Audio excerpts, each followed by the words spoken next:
What makes a fitness champion? Is it pure beauty and a perfect body? Or is it a dazzling routine of high-flying gymnastics and strength moves? For the women who came to Florida for the 3rd annual Ms. Galaxy, the answer is clear.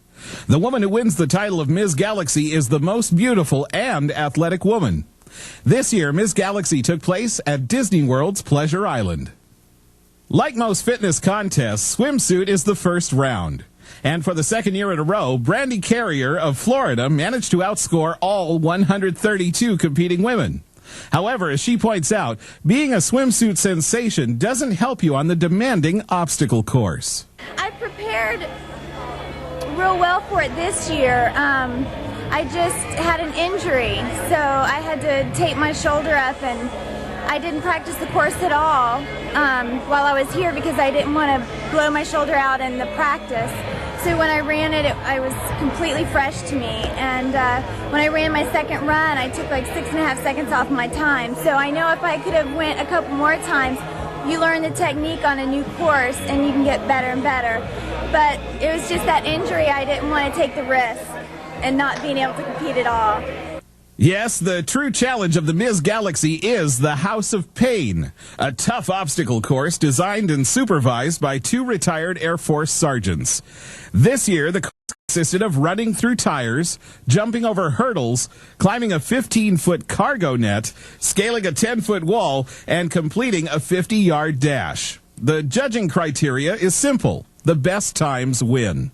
The women tried not to get nervous as their turns approached, but tension was definitely in the air. They stretched and retaped ankles, wrists, and elbows, dreading the obstacle course. It was the obstacle course that stopped over 1/3 of the competitors from advancing to the finals. Those who had practiced for the course did well, and those who hadn't were soon eliminated. This is something that someone can't just decide, hey, I want to be in it. You know, they can't just walk out here and say, I'm going to go through this obstacle course and do well. They need to have some type of athletic ability.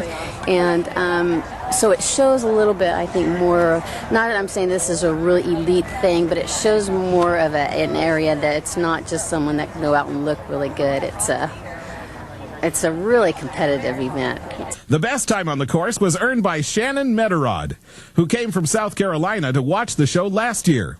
Late at night, when everyone had gone home, she tried the course and finished in what would have been a top time and knew exactly what she had to do to win. I've known about the Galaxy since it started. I was here last year just watching a friend of mine. She did really well. She placed 10th. I was there looking, thinking, I can do that, I can do that. I knew I had the athletic ability. It was just a discipline to keep myself motivated, to train, to diet right, and all that stuff. Ironically, the brutal obstacle course seemed to bring out a sense of camaraderie in the women. Last year's runner-up and former Fitness America pageant champion Mia Finnegan summed it up best. This competition, there's camaraderie among the girls.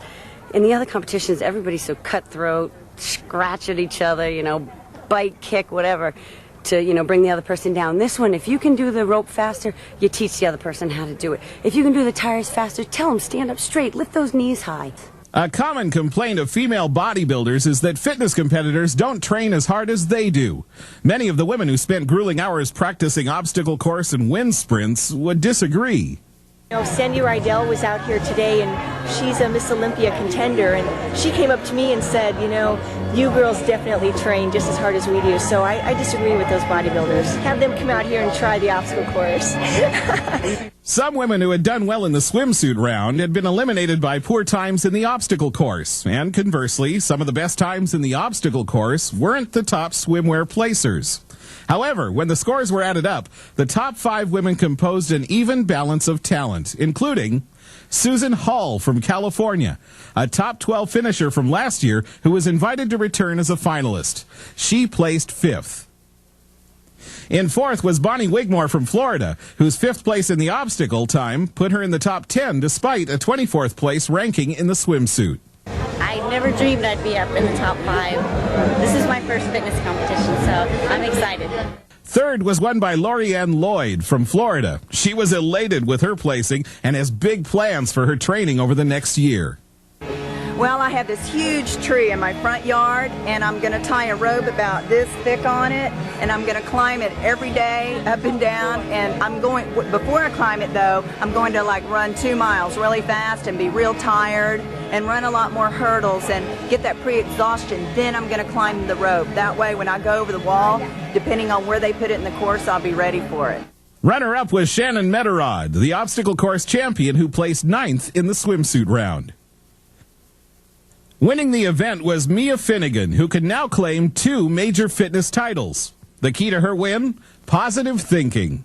I practice winning over and over in my head, 1,000 times. I really believe in positive mental rehearsal, and I practice and practice and practice this year winning, and I believe the power of the mind is very strong, and I really, I wanted this bad. I came really close last year, and I don't know, this is my year, I think. I won the obstacle course last year, and this year, of course, I would have liked to have done a little bit better, but I did well, I did my best, and that's all I can ask for, and winning it is more important. I won the whole thing, and my dream did come true. Contestants in the Ms. Galaxy say it's like no other event, and after spending the week in Florida and witnessing this unique competition, we have to agree. For Muscle Magazine, I'm Andy Stevens.